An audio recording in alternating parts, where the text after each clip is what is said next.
الرحیم رب اشرح لی صدری ویسر لی امری واحلل عقدۃ من لسانی یفقہوا قولی رب یسر ولا تعسر وتمم بالخیر وبک نستعین یا فتاح یا فتاح یا فتاح ربی زدنی علما ربی زدنی علما ربی زدنی علما۔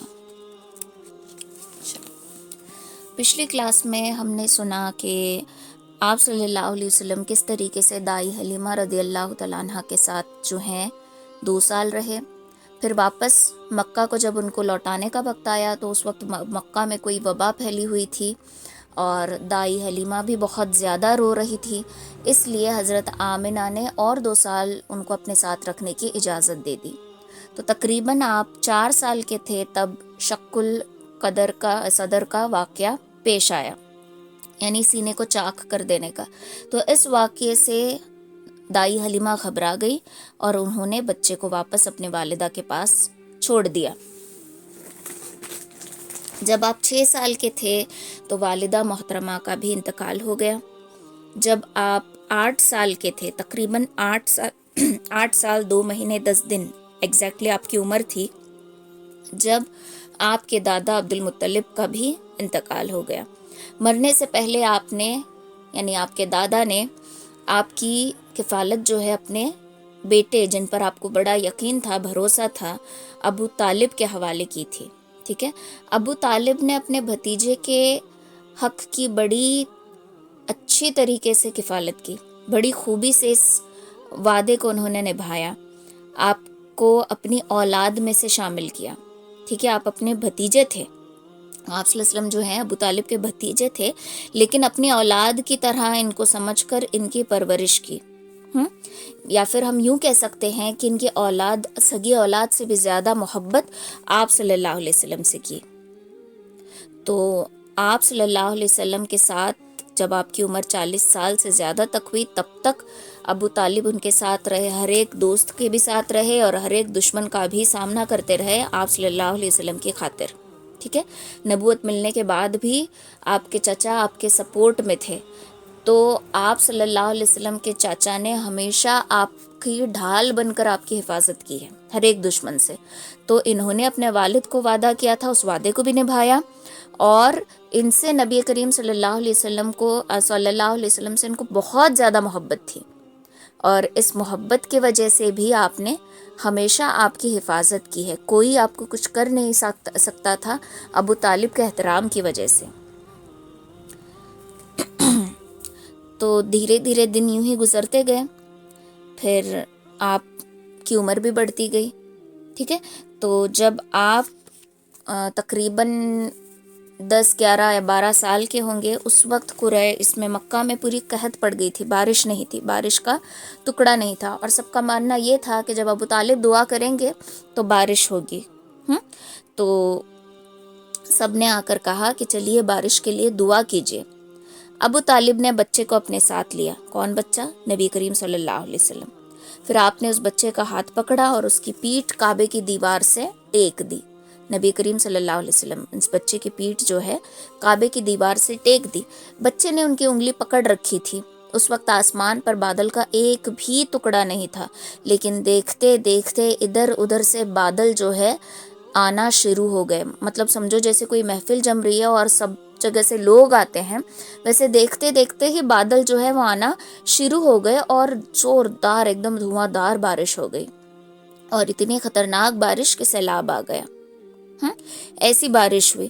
اس کے بعد ابو طالب نے اس واقعے کی طرف یہ جو واقعہ پیش آیا، اس واقعے کی وجہ سے نبی علیہ الصلوۃ والسلام کی طرف اشارہ کر کے کہا کہ یہ خوبصورت ہیں اور ان کے چہرے سے بارش کا فیضان طلب کیا جاتا ہے، یتیموں کے ماوا اور بیواؤں کے محافظ ہیں، یعنی آپ کی تعریف میں یہ الفاظ کہے، ٹھیک ہے۔ پھر جب آپ ایگزیکٹلی 12 برس کے تھے، 12 برس 2 مہینے 10 دن کے تھے، تو تب ابو طالب جو ہیں شام کے سفر میں تجارتی قافلہ لے کر جا رہے تھے، تو اس وقت نبی علیہ الصلوۃ والسلام نے اپنی خواہش جتائی کہ وہ بھی آپ کے ساتھ جانا چاہتے ہیں، ٹھیک ہے۔ تو آپ نے اپنے بھتیجے کو اپنے ساتھ سفر میں لے کر سفر کے لیے نکل گئے. ٹھیک ہے. تو شام کے جاتے وقت بصرہ نامی ایک علاقہ ہے, یہاں پر یہ جا کر رکے. یہ جزیرۃ العرب کا ایک رومی مقبوضات اور دارالحکومت تھا اس وقت. تو اس شہر میں جرجیس نامی ایک راہب تھا جو بحیرہ کے لقب سے مشہور تھا. جرجیس تھا اس کا اصلی نام راہب کا, لیکن وہ معروف تھا بحیرہ کے نام سے. تو جب قافلے نے وہاں پڑاؤ ڈالا تو یہ راہب کبھی باہر نہیں آتا تھا, اپنے گرجا گھر سے کبھی باہر نہیں آتا تھا, لیکن یہ خصوصاً اس وقت باہر آیا اور اس نے قافلے کو دیکھا اور ان کی مہمان نوازی بھی کی, اور نبی علیہ الصلوۃ والسلام کا ہاتھ پکڑ کر کہا کہ یہ سید العالمین ہے, اللہ نے انہیں رحمت العالمین بنا کر بھیجا ہے. ابو طالب نے کہا کہ تمہیں کیسے معلوم؟ تو اس نے کہا کہ تم لوگ جب گھاٹی کے اس جانب سے آ رہے تھے, ہم نے کبھی نہیں دیکھا کہ درخت اور پتھر جھک رہے ہوں, ایسے جیسے مانو سجدہ کر رہے ہوں. کبھی درخت اور پتھر یوں نہیں جھکتے سوائے کسی نبی کے آگے. ٹھیک ہے, انسان کے آگے کبھی کوئی درخت کوئی پتھر یوں جھکتا نہیں, تو یہ سوائے نبی کے آگے یہ کبھی نہیں ہوتا. پھر انہوں نے بات کرتے کرتے مہر نبوت کو پہچان لیا اور کہا کہ یہ مہر نبوت سے میں ان کو پہچانتا ہوں, جو ان کے کاندھے کے نیچے تھی. کاندھے کے نیچے جو نرم ہڈی ہوتی ہے اس کے پاس سیب کی طرح, جیسے ایپل ہوتا نا, سیب کی طرح تھی. اور بحیرہ کہتا ہے کہ ہم نے اپنے کتابوں میں اس چیز کو پڑھا ہے, یہ مہر نبوت ہے. اس کے بعد بحیرہ راہب نے ابو طالب سے کہا کہ انہیں واپس کر دو, اپنے ساتھ نہ لے کر جانا, ملک شام ہرگز نہ لے کے جانا, کیونکہ یہودوں سے خطرہ ہے. یہ بات تو واضح ہو گئی ہے کہ آخری نبی آ چکے ہیں, کیونکہ علامتیں ہو گئی تھی. جیسے آپ پیدا ہو رہے تھے, میں نے کہا تھا نا کہ سرخ ستارہ چمکا تھا اور کسریٰ کے بادشاہ کے یہاں 14 کنگورے گر گئے تھے. اچھا, کسی نے پوچھا تھا مجھے کہ کنگورے کا مطلب کیا ہے. کنگورا ایکچولی ایک فارسی ورڈ ہے, اس کا مطلب ہے گنبد. تو 14 گنبد جو ہے گر گئے تھے, جو کبھی ہلتے بھی نہیں تھے, آٹومیٹکلی وہ گنبد جو ہے گر گئے تھے. تو یہ ساری علامتیں تھی آخری نبی کے آنے کی. تو یہ ساری چیزیں ہو گئی ہیں. یہودیوں کو پتا ہے کہ وہ آ چکا ہے, لیکن وہ کون ہے, کہاں ہے, یہ وہ لوگ نہیں جانتے. تو لیکن اگر آپ ان کو یہاں لے کر جائیں گے اور انہوں نے پہچان لیا تو پھر ان کی جان کو خطرہ ہے, تو بہتر ہے آپ ان کو یہیں سے واپس کر دیں. تو ان کی بات سن کر ابو طالب نے کیا کیا, ان کو واپس بھیج دیا. پھر یوں ہی وقت گزرتا گیا. ابو طالب بھی اس سے واپس آ گئے سفر سے. 2 سال کا عرصہ ہو گیا. آپ کی عمر جب 12 برس کی تھی تو اس وقت جنگ فجار پیش آئی. جب آپ 15 برس کے تھے تو اس وقت جنگ فجار, یہ جنگ پیش آئی. اس جنگ میں ایک طرف قریش تھے اور ان کے ساتھ بنو کنانہ تھے, اور دوسری طرف قیس لالین تھے. تو کبھی قریش کا پلڑا بھاری ہوتا تو کبھی کنانہ کا بھاری ہوتا, اور کنانہ کے جو کمانڈر تھے, جو ہیڈ تھے, وہ حرب ابن امیہ تھے. تو یہ جنگ بہت عرصے تک چلی, اور اتنا کہ ہر ایک نے نقصان اٹھایا. ہر ایک گھر میں یتیم تھا, بیوہ تھی, بیکاز جانے تک لے رہے تھے. تو ایسی خطرناک جنگ ہو رہی تھی. نبی علیہ الصلوۃ والسلام اس جنگ میں شامل نہیں ہوئے, لیکن یہ دیکھ کر ان کا دل دکھتا تھا, کیونکہ آپ بہت ہی نرم دل والے تھے. تو یتیموں کو, بیواؤں کو, ایسے گھر جہاں سے مردوں کا ہی قتل کر دیا گیا, یہ ساری چیزیں دیکھ کر وہ پریشان ہو رہے تھے, ان کو بڑی تکلیف ہو رہی تھی. پھر آپ نے اپنی ظاہر جتائی چند لوگوں کے سامنے کہ مجھے یہ دیکھ کر تکلیف ہوتی ہے, میں چاہتا ہوں کہ کسی نہ کسی طریقے سے یہ جنگ ختم ہو جائے, کسی نہ کسی طریقے سے, مجھے یہ نہیں دیکھا جاتا. تو چند نیک لوگ سب نے مل کر یہ ارادہ کیا کہ ہم یہاں پر اتحاد کریں گے, اور جو بھی یتیم بچے ہیں, بیوہ ہیں وغیرہ, ان کی ہم کفالت کریں گے اور ان کو کوئی نقصان پہنچنے نہیں دیں گے. تو یہ جو ان کا قول تھا, اس کو کہا جاتا ہے فضل والوں کا قول اور قرار. ٹھیک ہے, یہ حکمت اور فضل سے اس قول کو کیا گیا تھا, اور یہ جنگ روک دی گئی تھی. اسی لیے اس کو عربی میں کہا جاتا ہے حلف الفضول, یعنی اردو میں فضل والوں کا قول اور قرار. ٹھیک ہے, تو انہوں نے یہ عہد بھی کر لیا اور اس جنگ کو بھی روک لیا, اور یہ ساری چیزیں جو ہے رک گئی. پھر ایسے ہی وقت گزرتا گیا. آپ 15 برس کے تھے اور بہت ہی محنتی تھے, اپنی ٹین ایج کو پہنچ رہے تھے. تو رسول اللہ صلی اللہ علیہ وسلم نے کوئی ایسا کام نہیں کیا تھا جو ٹین ایج میں اکثر بچے کرتے ہیں. جب لڑکے ٹین ایج کو پہنچتے ہیں تو ان کی جو ڈیولپمنٹ ہوتی ہے وہ بہت الگ ہوتی ہے. ہم نے اپنے گھروں میں بھی بچوں کو دیکھا ہوگا، وہ نرسری کی جب ایج ہوتی ہے ان کی، پرائمری سیکشن وغیرہ کی، تو ان کا ایک الگ چیز ہوتی ہے ان کے اندر. جب وہ اس چیز کو کراس کر جاتے ہیں 10 to 14 ایئرس کی ایج میں جب آ جاتے ہیں تو تب ان کا مزاج کچھ اور ہوتا ہے. لیکن جب 15 16 to 18 کی ایج میں جب جاتے ہیں تو تب ان کو الگ ہی جوش ہوتا ہے. اور یہ بہت خطرناک وقت ہوتا ہے صحیح اور غلط فیصلے لینے کا. اکثر بچے اس وقت میں ہی بگڑ جاتے ہیں، بہت سارے گندی عادتوں کے شکار بن جاتے ہیں. دوست کیسے سلیکٹ کرنا ان کو ہوش نہیں ہوتی کہ یہ اچھا ہے یہ برا ہے، اس کو میں اپنا دوست بنا کے رکھوں اس کو نہ رکھوں، ان لڑکوں سے دور رہوں، یہ سمجھ ان کے اندر نہیں ہوتی. اور کوئی بھی اٹریکٹیو چیز ان کو بڑی جلدی اٹریکٹ کر دیتی ہے. تو یہ ٹین ایج ایسی ہوتی ہے. لیکن نبی علیہ الصلوۃ والسلام کے معاملے میں ایسی کوئی بات نہیں تھی، ایسی کوئی چیز ان کے اندر نہیں تھی، وہ ہستی ہی الگ تھی. تو یہ چیز ہم سب جانتے ہیں کہ آپ بکریاں چرایا کرتے تھے. اس عمر میں آپ بکریاں چرایا کرتے تھے. بنو سعد کی بکریاں چرایا کرتے تھے، اور مکہ میں بھی اہل مکہ کی بکریاں چرایا کرتے تھے چند قرات کی عوض، مطلب چند روپیے، تھوڑی اس پر اجرت ملتی تھی ان کو. کون؟ وقت کے نبی. اچھا، انسان جس کے ساتھ رہتا ہے اس کی صحبت اختیار کر لیتا ہے. آپ نے یہ سنا ہوگا، آپ نے یہ بھی سنا ہوگا کہ اللہ والے کہتے ہیں کہ جو نیک لوگ نہیں ہیں، جو اچھے نہیں ہیں، بروں کے ساتھ مت رہو، اچھی دوستی رکھا کرو. یا پھر ہمارے بڑے بھی کہتے ہیں نا کہ اچھی سنگت میں رہا کرو، کیونکہ انسان پہ سنگت کا اثر ہوتا ہے. تو یہی ہے، صحبت کا اثر انسان پہ ہوتا ہے. تو سائیکولوجی بھی یہ کہتی ہے کہ انسان جو جانور پالتا ہے نا، اس کے اندر وہ صفات آ جاتی ہے. جیسے کہ اگر کسی نے گھوڑا پال رکھا ہے تو گھوڑے کا مالک جس نے گھوڑے کو پال رکھا ہے اس کے اندر نڈر پن آ جاتا ہے، ڈر نہیں ہوتا. گھوڑا کیسے ہوتا ہے؟ نڈر، ہمیشہ جوش میں، جنگ کے لیے آلویز ریڈی. تو نڈر پن اس کے اندر آ جاتا ہے. اگر کوئی اونٹ پالتا ہے تو اس کے اندر ہٹ دھرمی اور ضد آ جاتی ہے، جیسے کہ مکہ والوں کے اندر تھی. تو مکہ والوں کے اندر ہٹ دھرمی اور ضد کیسی تھی ہم آگے بھی سنیں گے. اور ہم پہلے بھی جان چکے ہیں کہ چھوٹی چھوٹی باتوں پر لمبی لمبی جنگیں ہو جاتی تھی.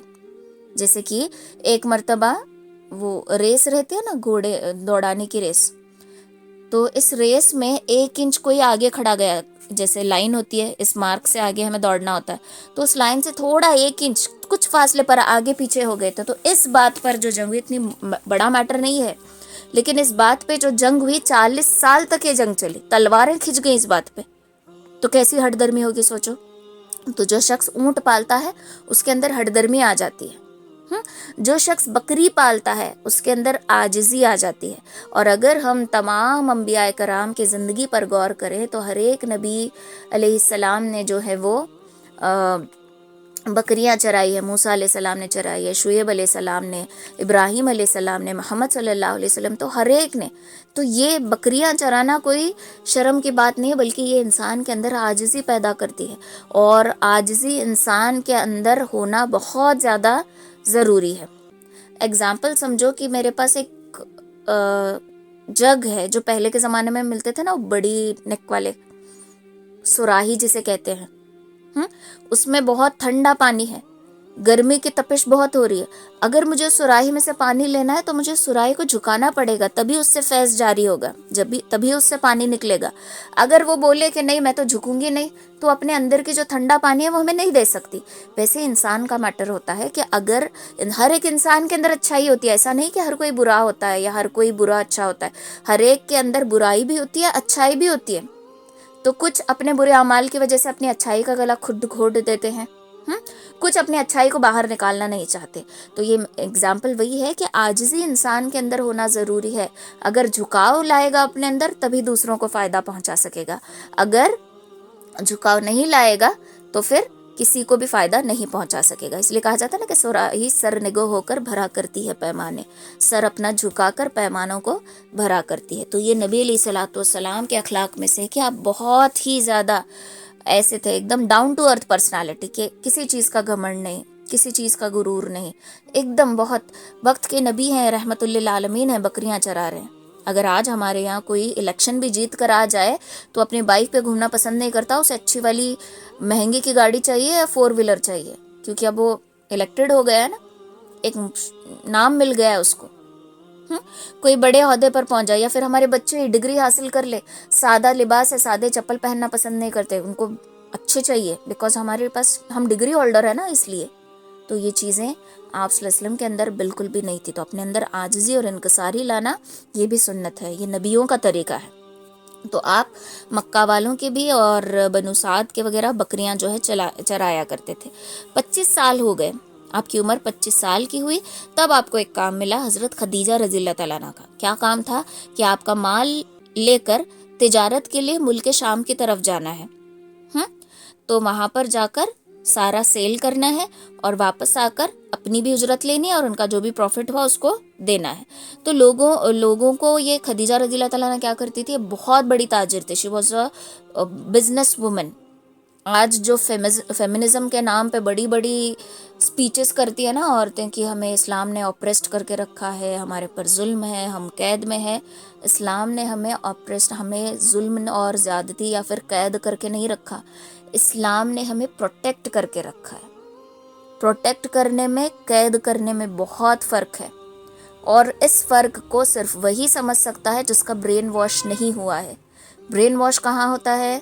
برین واش ہوتا ہے نیوز چینل سے، برین واش ہوتا ہے ایسی ویڈیوز سے جس میں ایک پروپیگنڈا تیار کیا گیا ہے جو اسلام کے خلاف ہے، اور وہ پروپیگنڈا ایسا ہوتا ہے کہ ڈائریکٹ نہیں بولا جاتا، انڈائریکٹلی ہمارے دماغ کو میسج پہنچایا جاتا ہے. میں آپ لوگوں سے ایک سیکنڈ، میں آپ لوگوں سے یہ چیز بار بار کہتی ہوں کہ ہمارا دماغ جتنا چھوٹا ہے اتنا اس کا بڑا کام ہے. اسی لیے کہا جاتا ہے نا کہ brain is the C P U of human body. C P U ہے یہ ہمارے باڈی کا، سب کچھ کنٹرول کر رہا ہے، سب کچھ کوآرڈینیٹ کر رہا ہے. تو دماغ اتنی اچھی چیز ہے. تو یہ دماغ ایسا ہے جیسے کہ ہم کوئی فوٹو کھینچ رہے ہوتے ہیں تو صرف ہماری فوٹو نہیں آتی ہے، ہمارے فوٹو کے ساتھ ساتھ ہماری بیک گراؤنڈ کی بھی فوٹو کیپچر ہو جاتی ہے اس میں. تو ویسے ہی دماغ کا معاملہ ہے، دماغ کو کوئی چیز دکھائی جاتی ہے تو وہ ڈائریکٹلی کوئی میسج اس کو دو یا نہ دو، انڈائریکٹ والی چیزوں کو بھی وہ کیچ کر لیتا ہے. جیسے ایک چھوٹی سی اگزامپل لے لو، ہم ٹی وی سیریلز دیکھتے ہیں. ٹی وی سیریل میں یہ چیز دکھائی جاتی ہے کہ جو بیچاری اچھی ہوتی ہے اس کے ساتھ برا ہوتے جا رہا ہے، اور جو بری ہے اس کا اچھا ہوتے جا رہا ہے. وہ ہمیشہ مات دے رہی ہے اچھے کیریکٹر کو. تو ہم یہ تو دیکھ رہے ہیں اچھے والے کے لیے ہمیں برا بھی لگ رہا ہے، اور کہیں نہ کہیں ہم خود کو اس اچھی کی جگہ رکھ کے بھی امیجن کرنے لگتے ہیں. لیکن ہمارا دماغ وہ چیز کیچ کر رہا ہے جو ہمیں دکھانا چاہتے ہیں کہ اچھے بننے کا کوئی فائدہ نہیں، اچھے بنو گے تو اس طریقے سے تمہارے ساتھ ہوگا، برے بنو تمہارا فائدہ ہوگا. یہ ہمارا دماغ ریڈ کر رہا ہوتا ہے، ہمیں سمجھ میں بھی نہیں آتا، لیکن ہمارے اعمال میں یہ چیزیں آنے لگتی ہیں. تو اسلام نے کہیں سے بھی ہمیں قید کر کے نہیں رکھا، یہ ہماری پروٹیکشن ہے. جو بھی رولز عورتوں کے لیے رکھے ہیں نا وہ ہماری سیفٹی کے لیے ہے، اگر ہم سمجھ سکے تو. تو اپنے برین کو واش ہونے نہیں دینا، اپنی حکمت والی نگاہ کو کھول کے رکھنا ہمیشہ. اور یہ جو اللہ والیاں ہیں، جو یہ ام المومنات ہیں، جو صحابیات ہیں، ان کی زندگیوں میں ٹٹولنا ہے. کیا ان کے اندر یہ چیز نہیں تھی؟ کیا یہ نہیں کرتی تھی؟ اب دیکھو ایگزامپل، جیتی جاگتی مثال ہمارے سامنے ابھی فی الحال چلی ہیں، حضرت خدیجہ رضی اللہ تعالیٰ عنہ. یہ ایک بزنس وومن تھی. کون سے زمانے میں؟ آج کا زمانہ نہیں. آج ہر لڑکی بزنس کرنا چاہتی ہے، کر رہی ہے، یہ زمانہ تو چلا ہے ماڈرن. لیکن یہ کس زمانے میں بزنس وومن تھی؟ اس زمانے میں جب لڑکیوں کو زندہ درگور کیا جاتا تھا، لڑکیوں کی کوئی عزت نہیں تھی، اس زمانے میں بزنس وومن. اور وہ لوکل بزنس نہیں کر رہی، اپنے ہی شہر میں نہیں کر رہی، اپنے ہی ملک میں نہیں کر رہی، بلکہ انٹرنیشنل بزنس ہے ان کا. تو سوچو کہ وہ کیسی خاتون ہوں گی. تو حضرت خدیجہ رضی اللہ تعالیٰ عنہ بہت ہی صحیح طریقے سے، ایمانداری سے، بہترین انداز میں بزنس کو رن کیا کرتی تھی. اپنے حدود میں رہ کر، اپنی باؤنڈریز میں رہ کر یہ اپنا پورا بزنس ہینڈل کرتی تھی. جہاں ملکوں کا سفر کرنا ہوتا تھا تو وہاں بھروسے مند لوگوں کو اپنے تجارتی سامان کو دیکھ کر قافلہ بھیجا کرتی تھی اور بہت اچھا خاصا پروفٹ لیتی تھی. تو اس بار نبی علیہ الصلوۃ والسلام آپ کے پاس آئے اور انہوں نے آپ کا مال لے کر ملک شام کا سفر کیا. تو جب یہ قافلہ لوٹا یہ بہت پروفیٹیبل قافلہ تھا، اتنا پروفٹ ان کو اس سے پہلے کبھی نہیں ہوا تھا، بہت زیادہ منافع لے کر آئے۔ یہ دیکھ کر حضرت خدیجہ رضی اللہ تعالیٰ عنہ حیران ہو گئی۔ پھر ان کے جو غلام تھے ان کے ساتھ، میسرہ نام تھا ان کا نام کیا تھا؟ میسرہ۔ یہ آپ صلی اللہ علیہ وسلم کے ساتھ تھے، تو میسرہ سے یہ پوچھنے لگی کہ وہ کون ہے، ان کا طریقہ کیا ہے۔ تو میسرہ کہتے ہیں کہ یہ جو برکت دیکھ کر وہ دنگ رہ گئی تھی نا، اس سے وہ پوچھنے لگے اپنے غلام سے کہ یہ کس طریقے سے ہوا؟ تو وہ کہتے ہیں کہ یہ سب محمد صلی اللہ علیہ وسلم کی وجہ سے ہے۔ یہ ایمانداری کے ساتھ، پور اخلاق کے ساتھ تجارت کرتے ہیں، 1 روپے کا بھی ٹرانزیکشن ادھر ادھر نہیں کرتے، 1 روپے کا بھی حساب کتاب ادھر سے ادھر نہیں ہوتا، ایمانداری کے ساتھ، پوری محنت کے ساتھ سب کچھ انہوں نے ڈیل کیا، اس وجہ سے یہ برکت ہے۔ کبھی کبھار ایسا ہو جاتا ہے نا کہ ہم تجارتی سفر میں نکلے، سمجھو ایگزامپل کسی کا مال لے کر ہم جا رہے ہیں، وہاں پہ پروفٹ ہوتا ہے، اب انسان کے اندر یہ گمان ہوتا ہے کہ کون سا جس کا مال ہے وہ یہاں پر ہے، اس میں کہ 10 روپے کی چائے بھی لے کر میں پی لوں تو کیا جائے گا، یہ سوچ کر اس نے اس میں سے 10 روپے خرچ کر لیے، لیکن یہ کس کا حق تھا؟ جو اونر ہے اس کا حق تھا، ہم یہ سوچتے نہیں ہیں، لیکن آپ صلی اللہ علیہ وسلم اتنی باریکی سے سوچ کر ایمانداری سے سارا کام کرتے تھے۔ یہ سن کر حضرت خدیجہ جو ہے وہ امپریس ہو گئی۔ حضرت خدیجہ کے بارے میں بتا دوں، ان کی پہلے سے آلریڈی 2 شادیاں ہو چکی تھی اور یہ بیوہ تھی، اور ان کی عمر تھی 40 سال، 40 سال کی عمر تھی، آپ صلی اللہ علیہ وسلم کی عمر تھی 25 سال۔ تو یہ امپریس ہو گئی نبی علیہ الصلوۃ والسلام سے، اور زیادہ انکوائری کرنے لگی آپ کے بارے میں، اور جیسے جیسے آپ کے اخلاق کے بارے میں پتہ چلتا تھا اتنا اور زیادہ امپریس ہوا کرتی تھی۔ پھر ایک دن انہوں نے کیا کہا، انہوں نے اپنی سہیلی نفیسہ بنت منابہ سے جا کر کہا کہ نبی علیہ الصلوۃ والسلام سے میں نکاح کرنا چاہتی ہوں، تو آپ میرا رشتہ وہاں لے کر بھیجیے ان کے چچا کے پاس۔ تو ان کے نکاح کا پرپوزل وہاں گیا، نبی علیہ الصلوۃ والسلام سے اس کے بارے میں پوچھا گیا، نبی علیہ الصلوۃ والسلام بھی راضی ہو گئے، اور پھر ان دونوں کا نکاح طے ہو گیا۔ حضرت خدیجہ فرماتی ہیں کہ نبی علیہ الصلوۃ والسلام میری زندگی میں آنے سے پہلے، یعنی میری تجارت میں بھی آنے سے پہلے، میں نے ایک خواب دیکھا تھا۔ خواب یہ تھا کہ میرے آنگن میں سورج اتر رہا ہے، میرے آنگن میں روشنی آ رہی ہے، سورج اتر رہا ہے۔ تو یہ اس خواب کی تعبیر تھی کہ نبی علیہ الصلوۃ والسلام آپ کی زندگی میں آنے والے تھے۔ اتنا بہترین خواب آپ نے دیکھا تھا۔ تو آپ کا اور حضرت خدیجہ رضی اللہ تعالیٰ عنہ کا دونوں کا نکاح ہو گیا۔ یہ ملک شام سے واپسی کے 2 مہینے بعد کی بات ہے۔ آپ نے مہر میں 20 اونٹنیاں دی۔ اس وقت حضرت خدیجہ رضی اللہ تعالیٰ عنہ کی عمر 40 سال تھی، اور وہ 40 سال مطلب ایک میچورٹی کی عمر ہوتی ہے نا، نسب سے، حسب سے، خاندان سے اور میچورٹی سے بہت ہی اعلیٰ درجے کی خاتون تھی، بہت ہی معزز، بہت ہی افضل خاتون تھی۔ یہ پہلی عورت ہیں جنہوں نے نبی علیہ الصلوۃ والسلام سے نکاح کیا، اور ان کی وفات تک آپ نے کوئی دوسرا نکاح نہیں کیا۔ ٹھیک ہے، اب ذرا سوچو وہ لوگ، جو پھر ہم آج کے مدعے پر آتے ہیں، نبی علیہ الصلوۃ والسلام کے اوپر آج لوگ انگلیاں اٹھاتے ہیں کہ انہوں نے اتنی شادیاں کی۔ ہاں، عائشہ رضی اللہ تعالیٰ عنہ سے شادی کی جو عمر میں بہت چھوٹی تھی۔ نعوذ باللہ، آپ کی گستاخی میں بہت باتیں کی جاتی ہیں۔ یہ ہم مسلمانوں کی بزدلی ہے کہ جو گستاخ ہے ہم اس کا گریبان نہیں پکڑ پاتے۔ اگر کوئی آ کر ہمارے باپ یا بھائی کے بارے میں کچھ بولے، ہم لڑنے کے لیے چلے جائیں گے، لیکن جب نبی علیہ الصلوۃ والسلام کی شان میں کچھ کہا جاتا ہے تو ہم گورنمنٹ کے ڈر سے، عہدیداروں کے ڈر سے خاموش رہ جاتے ہیں۔ تو یہ ہمارے ایمان کی کمزوری ہے۔ نبی علیہ الصلوۃ والسلام نے کیا فرمایا تھا کہ ایک ایمان والا، کامل ایمان والا اس وقت تک نہیں ہو سکتا جب تک کہ اس کے نزدیک اس کے باپ سے بھی زیادہ، اس کے اولاد سے بھی زیادہ، اس کے بھائی سے بھی زیادہ محبوب میں نہ رہوں۔ آج ہم اس حدیث کے عمل پر بہت پیچھے ہیں۔ ہماری روح تو کانپ اٹھتی ہے، ہمارا ایمان جوش میں آتا ہے، لیکن ہم ایکشن لینے سے ڈرتے ہیں، ہے نا۔ تو نبی علیہ الصلوۃ والسلام کے اوپر جو یہ کہا جاتا ہے کہ آپ نے اتنی شادیاں کی، تو اگر ہم حکمت والی نظر دوڑائیں گے، برین واش والا دماغ نہیں چلانا ہے، حکمت والی نظر اگر دوڑائیں گے، تو آپ نے پہلی شادی کی تو بھی کس سے کی؟ 40 سال کی عمر والی سے۔ آپ تھے 25 سال کے، اور آپ کی پہلی بیوی تھی 40 سال، اور ایسا بھی نہیں ہے کہ آپ کے نکاح میں ہوتے ہوئے کسی اور سے نکاح کیا ہو، جبکہ اجازت تھی. 40 سال کی خاتون سے نکاح کیا اور انہی کے ساتھ رہے جب تک کہ ان کی وفات نہ ہو گئی. تو یہ محبت کی نشانی ہے.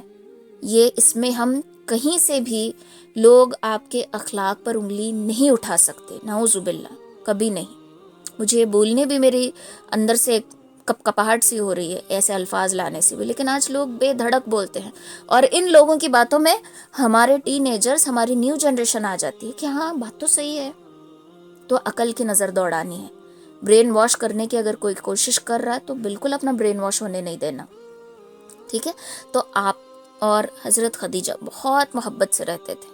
ٹھیک ہے. ان دونوں کی زندگی، ان دونوں کا بانڈ بہت ہی اچھا تھا. ابراہیم کے علاوہ رسول اللہ صلی اللہ علیہ وسلم کے باقی تمام اولادیں جو ہے وہ حضرت خدیجہ سے ہیں. سب سے پہلے قاسم پیدا ہوئے. آپ کے بیٹوں میں سب سے پہلے قاسم پیدا ہوئے، اور انہی کے نام پر آپ کی کنیت، آپ کا لقب جو ہے ابو القاسم پڑا. آپ صلی اللہ علیہ وسلم کی کنیت، آپ کا لقب جو ہے ابو القاسم، قاسم کے ابو. تو سب سے پہلی جو اولاد ہوئی وہ تھی قاسم. پھر اس کے بعد زینب رضی اللہ تعالیٰ عنہ، رقیہ رضی اللہ تعالیٰ عنہ، ام کلثوم رضی اللہ تعالیٰ عنہ، فاطمہ رضی اللہ تعالیٰ عنہ، اور عبداللہ پیدا ہوئے. عبداللہ کا لقب تھا طیب اور طاہر. آپ کے جو نیکسٹ بیٹے تھے عبداللہ، ان کا لقب تھا طیب اور طاہر. ٹھیک ہے. آپ کے بیٹیوں کے علاوہ کوئی بھی بیٹا حیات میں نہ رہا، مطلب آپ کے بیٹوں میں سے کوئی زندہ نہ رہا، سب کا بچپن ہی میں انتقال ہو گیا. اگر کوئی باقی رہیں تو ان کی بیٹیاں، اور بیٹیاں بھی آپ کی زندگی میں ہی 3 کا انتقال ہو گیا. حضرت فاطمہ آپ کے بعد اس دنیا سے پردہ فرما گئی. تو یہ آپ صلی اللہ علیہ وسلم کی اولاد ہے.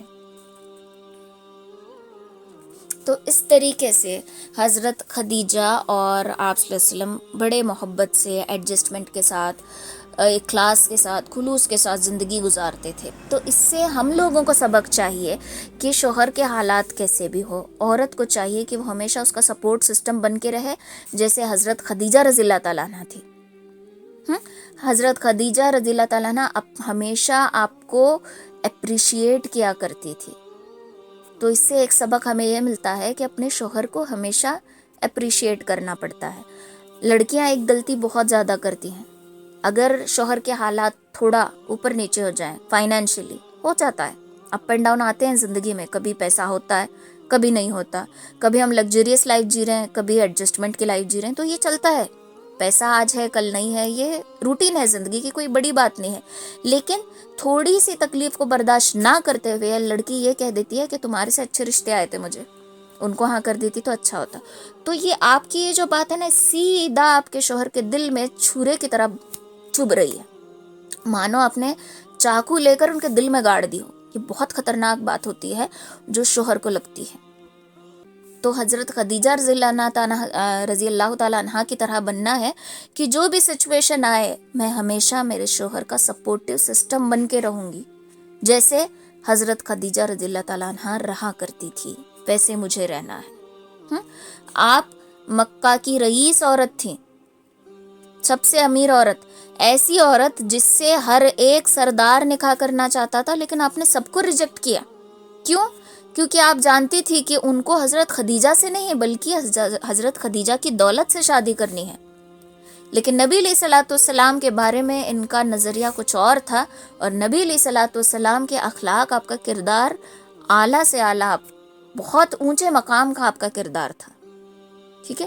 تو اس لیے آپ نے حضرت خدیجہ نے آپ صلی اللہ علیہ وسلم کو چنا. تو ویسے ہی ہمیں سوچنا ہے کہ مجھے حضرت خدیجہ کے نقش قدم پر چلنا ہے، مجھے کسی ٹی وی ایکٹریس کے یا کسی سیریل کے ایکٹریس کے نقش قدم پہ نہیں چلنا. یہاں تک کہ میں کہتی ہوں کہ اگر ہمارے والدہ کے اندر بھی کوئی اپ اینڈ ڈاؤن ہمیں دکھ رہا ہے کہ یہ چیز نہیں، یہ میرے امی کو نہیں کرنا چاہیے تھا، یہ چیز ان کو نہیں کرنی چاہیے تھی، یہ چیز میں تھوڑا ایڈجسٹ، کبھی کبھی ہمارے دل کو لگتا ہے نا، تو ان چیزوں کو آپ کو عمل کرنے کی ضرورت ہے. میری ماں کرتی تھی میں کیوں نہ کروں، یہ چیز نہیں آنی چاہیے. ہمیں اپنا رول ماڈل بنا کے نکلنا ہے صحابیات کو، ام المومنات کو، ان کو اپنا رول ماڈل بنا کر نکلنا ہے. تب جا کر ہماری زندگی دنیا میں بھی جنت کا نمونہ ہوگی. تو آپ صلی اللہ علیہ وسلم اور حضرت خدیجہ رضی اللہ تعالیٰ عنہ میں انڈرسٹینڈنگ لیول بہت ہائی تھا، بہت محبت سے رہتے تھے، بہت احترام سے رہتے تھے، اور حضرت خدیجہ نے ہمیشہ آپ کو سپورٹ کیا ہے۔ آپ صلی اللہ علیہ وسلم کی عمر 35 سال کی تھی تو قریش والوں نے خانہ کعبہ کی تعمیر دوبارہ شروع کر دی، کیونکہ دیواروں میں کریکس پڑ گئے تھے۔ اب کعبۃ اللہ کیسا ہے؟ سینٹر میں ہے، دنیا کے سینٹر میں ہے۔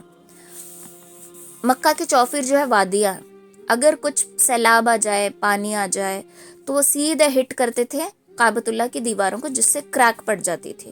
تو اندیشہ تھا کہ دیوار جو ہے ڈہ جائے، کیونکہ آج کے جیسی کنسٹرکشن تو نہیں تھی، تب کچی دیواریں رہتی تھی۔ تو سب نے دیکھا کہ دراریں پڑ گئی ہے، تو اس کو ریکنسٹرکٹ کرنا پڑے گا، تو سب نے واپس سے دیواروں کو سٹرونگ کیا، سب کچھ تعمیر کی، اس میں آپ صلی اللہ علیہ وسلم بھی شامل تھے۔ سب کچھ ریڈی ہو گیا، سب کچھ تیار ہو گیا۔ اس کے بعد جو حجرہ اسود رکھنے کی باری تھی، اب ہر ایک سردار سوچ رہا ہے کہ میں رکھوں گا، ہر ایک کی تمنا ہے کہ یہ مقدس پتھر جو ہے میں رکھوں گا۔ تو یہ میں رکھوں گا کے چکر میں اندیشہ تھا کہ پھر سے جنگ ہوگی، اور میں نے آپ کو بتا دیا ہے کہ جنگ کس طریقے سے ہوتی تھی وہاں پہ، لمبی لمبی برسوں تک یہ جنگ چلتی تھی۔ تو اس لیے ایک سردار اٹھ کر کیا کہتے ہیں، ابو امیہ مخزومی، انہوں نے کیا کہا کہ کل صبح سب سے پہلے جو حرم میں داخل ہوگا اس کا جو فیصلہ ہوگا وہی ہم کریں گے، آج اس میٹر کو چھوڑ دو۔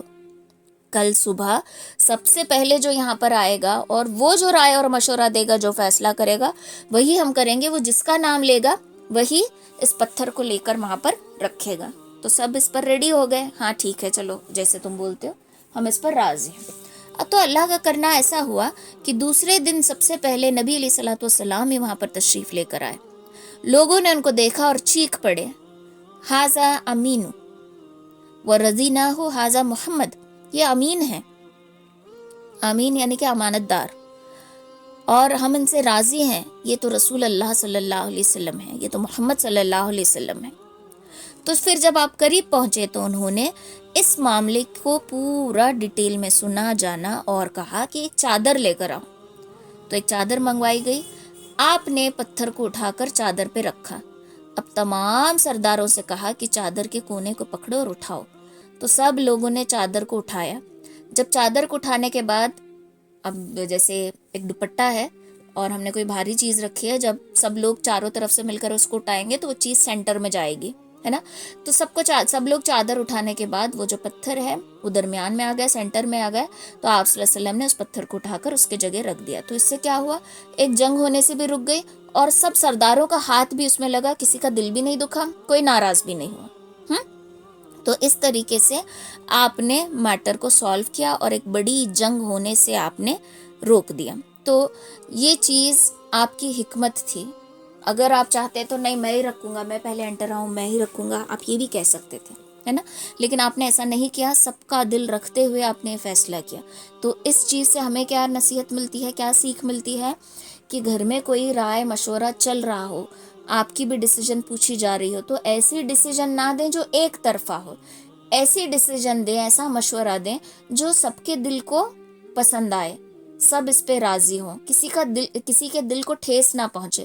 اکثر ہم کیا کرتے ہیں، جب مشورے کی بات آتی ہے تو ایک وقت تھا انہوں نے میرے ساتھ ایسا کیا تھا، اب میرے پاس موقع ہے، اس کا میں فائدہ اٹھاتی ہوں، یہ سوچ کر ہم مشورہ دیتے ہیں۔ مشورہ صحیح نیت سے اچھے انداز کے لیے ہمارا ہوتا ہی نہیں ہے، اچھی نیت کے لیے، اچھے کام کے لیے ہمارا مشورہ ہوتا ہے صرف نیچا دکھانے کے لیے۔ تو اس چیز سے بہت پرہیز کرنا ہے، یہ نبی صلی اللہ علیہ وسلم کا طریقہ نہیں ہے۔ اب نبوت سے پہلے آپ 35 ایئرس کے تھے، اب 5 سال بچے ہیں نبوت کو ملنے میں، تو اس سے پہلے 35 ایئرس یہ انسان کی عین جوانی کی عمر ہوتی ہے، یہ عین جوانی کی عمر۔ اور اب یہاں سے دیکھیں گے کہ آپ کے اخلاق، آپ کی پرسنالٹی کیسی تھی۔ تو آپ تمام خوبیوں اور تمام کمالات کا ایک مجموعہ تھا، سمجھ لیجئے، ساری چیزیں آپ کے پاس موجود تھی۔ آپ لکس میں بھی بہت خوبصورت، جیسے کہ میں بتا چکی ہوں آپ کو کہ حضرت عائشہ رضی اللہ تعالیٰ عنہ کہتی تھی کہ یوسف علیہ السلام کو دیکھ کر عورتوں نے کلائیاں کاٹ لی تھی، میرے محبوب کو دیکھتے تو کلیجے کاٹ لیتے، تو اتنے خوبصورت، آپ کا چہرہ نورانی، آپ عدل اور انصاف کرنے والے۔ آپ کے عدل اور انصاف کا واقعہ بھی ہم پچھلی کلاس میں سن چکے ہیں کہ جب آپ دودھ پینے کی غرض سے دائی حلیمہ کے پاس تھے تو اس وقت ایک اور بچہ تھا آپ کی حضرت دائی حلیمہ کے کفالت میں، تو جس طرف سے وہ بچہ دودھ پیتا تھا اس طرف کبھی نبی علیہ الصلوۃ والسلام نے اس طرف سے کبھی دودھ نہیں پیا. تو اس وقت سے ہی آپ کے اندر عدل اور انصاف تھا. عدل اور انصاف اسی وقت سے آپ کے اندر موجود تھا. تو آپ بابرکت ذات تھی، آپ کی جو ذات تھی وہ بابرکت. آپ جہاں جاتے برکتوں کو اپنے ساتھ لے کر جاتے. کچھ لوگوں کے قدم ہوتے ہیں نا مبارک، ہمارے یہاں پہ بھی ہوتے ہیں کہ ان کے آنے سے گھر میں برکت آ جاتی ہے. تو یہ کچھ اللہ کے پسندیدہ لوگ ہوتے ہیں جن کے پاس اللہ نے برکتیں رکھی ہوتی ہیں. کچھ عورتیں ایسی ہوتی ہیں جن کے زبانیں ذکر سے تر ہوتی ہیں، جو نمازیں نہیں چھوڑتی، جن کے اخلاق بہت اچھے ہوں. اس عورت کے ہاتھ میں برکت ہوتی ہے، گھر کا راشن جلدی ختم نہیں ہوتا.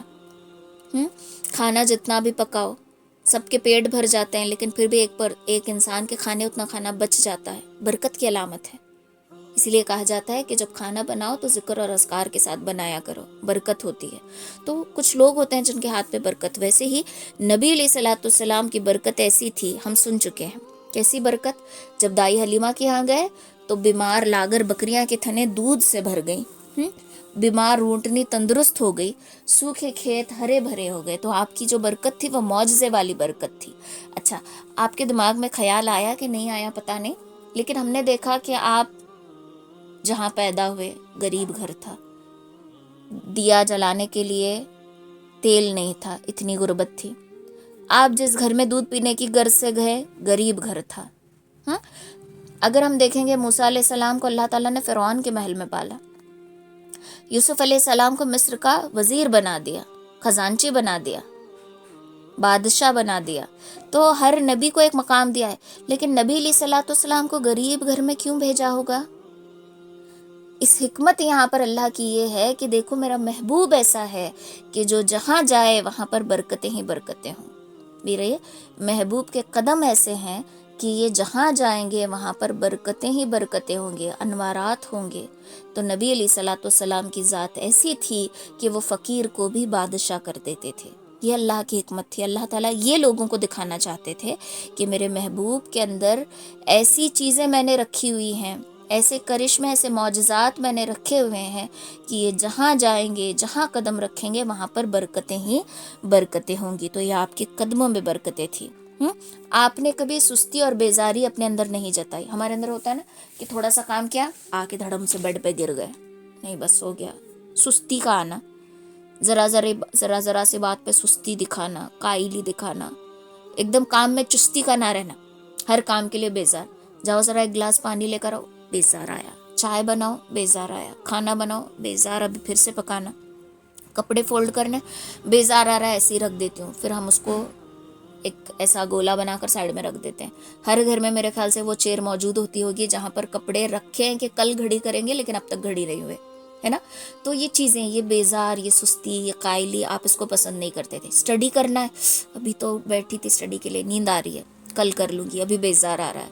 جو ہماری زبان پہ آتا ہے نا ہر وقت کہ بیزار بیزار بیزار، اس چیز کو نبی علیہ الصلوۃ والسلام کبھی پسند نہیں کرتے تھے. آپ کو چستی، فاسٹ کام کرنا ہے، آن دا ٹائم کام کرنا ہے، آج کا کام آج ہی کرنا ہے، کل پہ ڈیلے نہیں کرنا. تو آپ کے اخلاق ایسے تھے کہ آپ بڑے ہی فاسٹ تھے کام کرنے میں، بیزاری، قائلی، سستی کو نہیں لاتے تھے، ایک دم کوئک. اور کہا جاتا ہے کہ جو انسان بہت بیزی ہوتا ہے نا اس کو اپنا کام دو، وہ آپ کا بھی کام کر لے گا. اور جو انسان یہ بولے گا کہ نہیں میرے پاس تو ٹائم ہی نہیں ہے تمہارا یہ کام کرنے کے لیے، تو سمجھو وہ سب سے ویلا انسان ہے، سب سے خالی ہے، اس کے پاس کچھ کام نہیں ہے. جو انسان کام ہی نہیں کرتا نا وہ آپ کا کام بھی کرنے کو بولے گا کہ نہیں میں بہت بیزی ہوں، میرے پاس ٹائم نہیں ہے. لیکن جو انسان کام کرتا رہے گا نا اس کو آپ اپنا کام دے دو، اپنا کام کرتے کرتے بھی وہ آپ کا کر دے گا. یہ چست انسان کی نشانی. ٹھیک ہے، تو اپنے اندر چستی لانا، بیزاری نہیں. ہاں تھک جاتا ہے انسان، یہ سمجھتی ہوں، لیکن ریسٹ کرنے کا ایک ٹائم ہوتا ہے. ایک یہ ہوتا ہے کہ ہر کام میں بیزاری، ہر کام بیزار سے کرنا، ہر کام سستی سے کرنا، یہ چیز نبی علیہ الصلوۃ والسلام کو بالکل پسند نہیں تھی. عرب کا ایک دستور تھا کہ جس گھر میں شراب ہو اس گھر کو بہت عزت دی جاتی تھی. شراب کا ہونا شان سمجھا جاتا تھا. نبی علیہ الصلوۃ والسلام نے کبھی شراب کو منہ نہیں لگایا. کبھی آپ نے شراب کو منہ نہیں لگایا. آپ کے اعتراف میں سب لوگ جوا کھیلتے تھے، مردار کھاتے تھے، بتوں کے آگے ذبح کرتے تھے. یہ ساری چیزیں آپ دیکھتے تھے، لیکن آپ نے زندگی میں کبھی بتوں کو ہاتھ تک نہیں لگایا. اتنی نفرت کرتے تھے یہ بتوں سے کہ ان کو ہاتھ تک نہیں لگاتے تھے. مردار کھانا تو دور کی بات ہے، بتوں کے آگے یہ کیا اپنا قربانی کرنا تو دور کی بات ہے. آپ نے یہ چیزیں کبھی بھی نہیں کی. سب لوگ جوا کھیلتے تھے، جوئے میں ہر چیز لگاتے تھے. سمجھو جہالت عام تھی عرب میں، عورت کا کوئی مقام نہیں تھا. جوا ایسے کھیلتے تھے کہ مال ہار گئے تو اپنی بیویوں کو داؤ پہ لگا دیتے تھے. یہ تھا، اس طریقے سے کھیلتے تھے. تو عورت کی کوئی عزت نہیں تھی، عورت صرف ان کے لیے ایک ٹیشو پیپر تھا. اتنی جہالت تھی عرب میں. یتیم محفوظ نہیں تھا. سمجھو کوئی خاندان میں یتیم ہے اور اس کے پاس کچھ اس کی پراپرٹی ہے، کچھ مال ہے، اور سمجھو ایگزامپل اس کے پاس ایک تندرست بکری ہے، آپ کے پاس ایک بیمار بکری ہے، تو اس یتیم کی تندرست بکری اپنے بیمار بکری سے بدل دینا. اس طریقے سے دھوکہ دھڑی کیا کرتے تھے. ہر وہ چیز جو جہالت ہے وہ مکہ میں پائی جاتی تھی، عرب میں پائی جاتی تھی. اور آپ صلی اللہ علیہ وسلم اس سب کو دیکھ دیکھ کر دل ہی دل میں ایک گھٹن سے محسوس کیا کرتے تھے. ایک تکلیف سے آپ کو ہوتی تھی. یہ سب آپ کو دیکھا نہیں جاتا تھا. آپ چاہتے تھے کہ سب ان کاموں کو چھوڑ دے، برائیوں کو چھوڑ کر ایک بن کر اتحاد کے ساتھ، محبت کے ساتھ ہر ایک کا حقوق ادا کرتے ہوئے رہے. پڑوسی سے پریشان تھا، بھائی بھائی سے پریشان تھا. عورتوں کی کوئی عزت نہیں تھی، بچوں کی کوئی عزت نہیں تھی، ان کا کوئی مقام نہیں تھا. کیا کھانا ہے، کیا پینا ہے، کس طریقے سے رہنا ہے، کچھ بھی ان کے اندر سلیقہ نہیں تھا. جہالت بھی تھی، سلیقہ بھی نہیں تھا. فال کھولنا، نجومی کے پاس جانا، ہر ایک چیز ان کے اندر تھی. تو یہ ساری چیزیں وہ کیا کرتے تھے. تو یہ سب دیکھ دیکھ کر آپ پریشان ہوتے تھے، آپ کو تکلیف ہوتی تھی. تو ان سب چیزوں سے ہٹ کٹ کر یہ جانے لگے غار حرا میں، جہاں پر یہ اس رب کو یاد کریں جس نے اس سب کو بنایا ہے.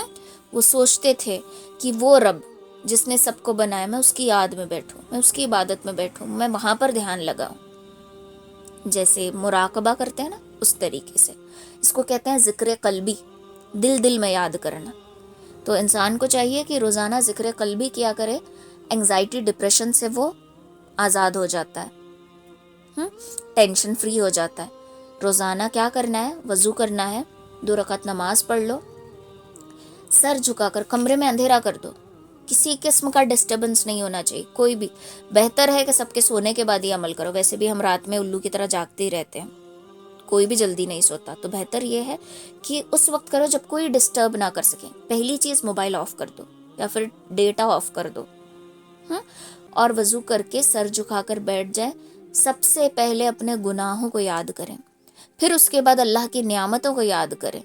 اپنے آپ ہمارے بدن پر ایسے لگے گا جیسے کچھ ٹھنڈا سا بکھر رہا ہو، یہ اللہ کی رحمت ہوتی ہے. پھر اس کے بعد اللہ کو یاد کریں، اور اپنے جو بھی سیکریٹس شیئر کرنے ہیں. ویسے تو اللہ کو پتا ہے سب کچھ، جو ہم نے بتایا نہیں وہ بھی پتا ہے، لیکن پھر بھی اپنے ہسبینڈ سے شیئر کرنے کے بجائے، اپنی اولاد سے شیئر کرنے کے بجائے، اپنی سہیلیوں سے، اپنی بہنوں سے شیئر کرنے کے بجائے اللہ سے شیئر کر کے دیکھیں. دل اتنا ہلکا ہوگا، اتنا ریلیکس فیل ہوں گے ہم. دیکھو انسانوں کے آگے اگر ہم آنسو بہائیں گے تو وہ یا تو ہمارا تماشا بنائیں گے، یا کچھ بولیں گے نہیں، یا پھر جو ہم نے آنسو بہاتے بہاتے ایموشنل ہو کر اپنے 2-4 عیب ان کے سے شیئر کر لیے ہوں گے، ان عیب کا تانا وہ بعد میں دیں گے. انسانوں سے اپنے پرابلم شیئر کرنے کا کوئی فائدہ نہیں. It's like 0 + 0 + 0 = 0. اپنے پرابلمس، اپنے سیکرٹ شیئر کرنے ہیں اللہ سے.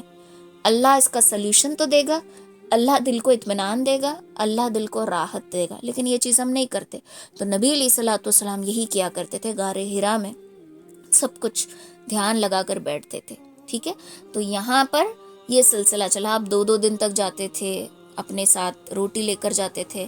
کبھی کبھار حضرت خدیجہ آپ کو ستو کی روٹی وغیرہ باندھ کر لے کے جا کر وہاں پر دیتی تھی. تو آپ کا دل اب اسی چیز میں لگنے لگا. جیسے جیسے ان کی عمر چلتی گئی، 40 ایئرس کے جب یہ ہو گئے، تب تو ان کا کمپلیٹ دھیان یہاں پر. 40 سال کی جو عمر ہوتی ہے میچورٹی کی ایج ہوتی ہے، یہ سینٹر ایج ہوتی ہے. آپ نے اگر غور کیا تو ہر ایک نبی کو نبوت ملی ہے 40 سال کی عمر میں، کیونکہ اس عمر میں انسان کے اندر حکمت ہوتی ہے، سمجھداری ہوتی ہے، اور سوچنے سمجھنے کا سلیقہ آ جاتا ہے. دیکھو جو چیزیں میں سوچ سکتی ہوں وہ چیزیں میرے سے 4-5 سال چھوٹی عمر کی لڑکی نہیں سوچ سکتی. جو چیزیں میرے سے بڑی عمر کی عورت سوچ سکتی ہے وہ چیزیں میں نہیں سوچتی، بیکاز انہوں نے تجربہ کیا ہے، میں نے نہیں کیا. میں نے جو تجربہ کیا ہے میرے سے پہلے جو چھوٹے ہیں انہوں نے نہیں کیا. ایگزامپل، سیکنڈ اسٹینڈرڈ کا بچے کا جو ایکسپیرینس ہے، جو تجربہ ہے، وہ فرسٹ اسٹینڈرڈ والے کو نہیں ہوتا ہے نا. تو ایکسپیرینس، زندگی ہم جتنی جیتے ہیں اتنا ایکسپیرینس آتا ہے. تو 40 سال کی عمر میں انسان کو اچھا خاصا ایکسپیرینس آ جاتا ہے، ہر چیز کا، اچھے کا، برے کا، انسان کی نیت کا، انسان کی سوچ کا، کہ سامنے والا سوچ رہا ہے تو کس اعتبار سے سوچ رہا ہے، سامنے والا کوئی رائے مشورہ دے رہا ہے تو کس اعتبار سے دے رہا ہے. تو 40 سال کی عمر تک آپ کی زندگی اس طریقے سے گزری. تو آپ صلی اللہ علیہ وسلم نے ہر چیز کی، سب کچھ کیا، لیکن شرک نہیں کیا. کبھی شراب کو منہ نہیں لگایا، کبھی جوا نہیں کھیلا، کبھی بتوں کو ہاتھ نہیں لگایا. پیسے نہ ہو، بھوکے ہو تو پیٹ پر پتھر باندھ لیتے تھے، لیکن غلط کام کر کے کبھی پیسے. آج کیا ہوتا ہے؟ پیسے نہیں ہے، پیسے نہیں، اکاؤنٹ میں پیسے نہیں، ہاتھ میں پیسے نہیں، پاگل ہوئے جا رہے ہیں کہ ہمارے پاس پیسہ نہیں ہے. پیسہ نہیں تو الگ سے انگزائٹی ہو رہی ہے، گھبراہٹ ہو رہی ہے کہ کیا کروں کیا کروں، پیسے نہیں ہے. چھوڑ دو اللہ پہ. دیکھو جتنا ہمارا رزق ہے اتنا ہمیں مل کے رہے گا، کوئی ہم سے چھین نہیں سکتا، کوئی ہمیں زبردستی وہ چیز دے نہیں سکتا. اس کی بیسٹ ایگزامپل ہے رمضان کا مہینہ. آپ رمضان میں افطار کے لیے کچھ بھی نہ بناؤ، دیکھنا آپ کے اڑوس پڑوس سے آپ کو اللہ رزق پہنچا دے گا. اکثر کبھی ایسا بھی آپ کے ساتھ ہوا ہوگا کہ کچھ کھانے کا دل کر رہا ہے کہ کاش مجھے یہ مل جاتا، فوراً وہی چیز کہیں سے برتن آ جاتا آپ کے گھر پہ. تو اللہ اپنے بندے کی چاہت کو یوں پورا کرتا ہے، ہم ہی بس دیکھ نہیں پاتے. تو یہ ساری چیزیں آپ صلی اللہ علیہ وسلم کے اندر نہیں تھی. آپ نے صبر کیا لیکن غلط طریقے سے پیسہ کمانے کا نہیں سوچا. آج ہم کیا کرتے ہیں؟ ایمانداری سے کمائیں گے تو 100 روپے کمائیں گے، بے ایمانی سے کمائیں گے تو 1000 کمائیں گے. تو انسان کا دماغ کیا کہتا ہے کہ 100 میں کیا رکھا ہے، 1000 کو جائیں گے. تو اس کے لیے صحیح غلط، حلال حرام، جائز ناجائز، یہ سب ہمارے لیے زیرو ہیں. ہمارا انٹینشن بس پیسہ ہے. امت کے فتنوں میں سے ایک فتنہ نبی علیہ الصلوۃ والسلام نے فرمایا تھا کہ عورت کے لیے فتنہ مال ہے، مرد کے لیے فتنہ جمال ہے. مطلب مرد عورت کے جھانسے میں آ کر پھنسے گا، عورت مال کے لیے مرد کو پھنسائے گی. اور آج یہی ہو رہا ہے، عورت پیسے کے پیچھے ہے، مرد جو ہے عورت کے پیچھے. یہ قیامت کے دن کی نشانی اور امت کے فتنوں میں سے ایک فتنہ ہے. تو ان تمام چیزوں سے اللہ ہماری حفاظت فرمائے، مال کی محبت دل سے کمپلیٹ ختم کر دے. مال کی محبت نہیں، اللہ کی محبت ہمارے دلوں میں ڈال دے. تو یہ آپ کی اتنی زندگی تھی. اب اگلی کلاس میں ہم دیکھیں گے کہ آپ کو نبوت کس طریقے سے ملی، اللہ تعالیٰ نے آپ کو نبی کس طریقے سے بنایا، اور اس کے بعد آپ کی جو آزمائش ہوئی، آپ کی زندگی میں کس طریقے سے اتل پھتل مچ گئی، کس طریقے سے آپ کے اپنے دشمن ہو گئے. یہ ساری چیزیں ہم انشاءاللہ کمنگ ویڈنسڈے کو دیکھیں گے. ٹھیک ہے، آج کے لیے اتنا کافی ہے. سبحان اللہ و بحمدہ، سبحانک اللہم و بحمدک.